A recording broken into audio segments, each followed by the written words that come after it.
Here are the simple steps to make Bhel Puri, a popular Indian street food. Gather the ingredients: puffed rice, sev, crunchy chickpea noodles, chopped onions, tomatoes, and coriander leaves.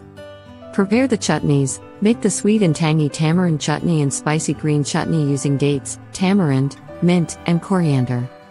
In a mixing bowl, combine the puffed rice, sev, chopped onions, tomatoes, and coriander leaves. Add a spoonful of the tamarind chutney and green chutney to the mixture. Mix well to coat the ingredients evenly. Sprinkle some chaat masala, roasted cumin powder, and a pinch of salt for extra flavor. Give it a good toss to combine all the ingredients together. Taste and adjust the seasoning if needed. Add more chutney or spices according to your preference. Garnish the Bhel Puri with additional sev, chopped coriander leaves, and a squeeze of lime juice for a refreshing tang. Serve the Bhel Puri immediately in bowls or paper cones and enjoy the delightful medley of flavors and textures. Bhel Puri is a perfect snack for parties, picnics, or any time you crave a zesty and crunchy treat. That's it.